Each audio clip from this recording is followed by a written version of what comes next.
Good morning to one and all. This is Vasvi Priya. In this lecture, let's discuss about exploring the dynamics of sample distribution and analysis of means and variance. First, let's see what's the introduction. Exploring the dynamics of sample distribution and analysis of means and variance is a critical topic in statistics. This presentation aims to provide a comprehensive understanding of the concept of means and variance in sample distribution. Let's see first what's the sample distribution. Sample distribution is the distribution of a sample's values. It is essential to understand sample distribution to make inferences about the population. This slide will explain the concept of sample distribution and its importance in statistical analysis. So for statistical analysis, mainly we need mean and variance. Central limit theorem. Central limit theorem states that the distribution of the sample means is approximately normal, regardless of the population distribution. This slide will explain the concept of central limit theorem and its application in statistical analysis. Here you can see the mean of the sample distribution is given. Sampling distribution of means is given. Standard deviation of sampling distribution of means is given. Nu x bar equal to nu sigma x bar equal to sigma by root n and z equal to x bar minus nu x by sigma x. Remember this formula. Let's see this about this in the next slide. By using means. Mean is the average of a set of numbers. It is the measure of central tendency and is used to describe the central location of the data. This slide is will explain the concept of mean and its calculation in statistical analysis, solving problems involving sampling distribution of the sample means. Before we have gone through the formula, z is equal to x bar minus mu x by sigma x bar.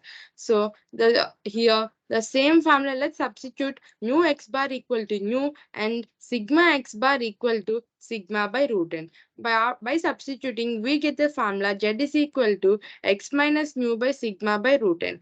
When computing for the probability that x will take on the value within a range in the sampling distribution of x, z equal to x minus nu by sigma by root n, where x is the sample mean, nu is the population mean, sigma is the population standard deviation, n is the sample size. This is the formula to calculate for solving the problems involving the sampling distribution of the sample means.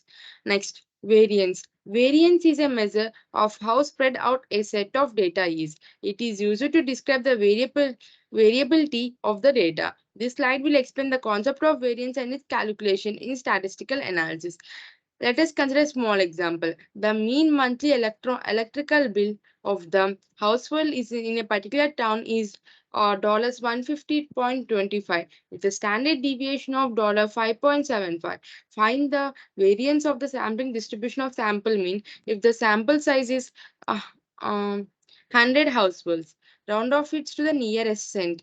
In step 1, we need to find first what is n and what is sigma square. Identify the size of the samples, sigma, and the variance of the population. So here the size of the sample is n equal to 100 because 100 households and sigma square variance of the population is given as $5.725. And here we are having $33.0625.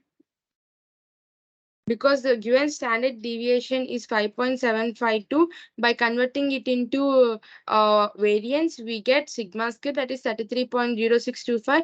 By calculating the variance of sampling distribution of the sample means by using sigma square equal to sigma square by n. As we know, for calculating the formula, we get sigma square equal to sigma square by n. Dividing the population variance by the sample size, sigma square equal to $33.0625 by 100. We get $0.33 uh, 0.330625. That is, we will round off it to the nearest cent, that is $0.33. The variance of sampling distribution of sample means is given as $0.33.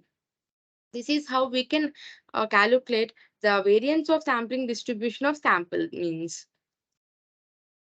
And coming to conclusion, understanding the dynamics of sampling distribution through means and variance is essential in statistical analysis. This presentation aimed to provide the comprehensive understanding of the concept of means and variance in sampling distribution. Thank you.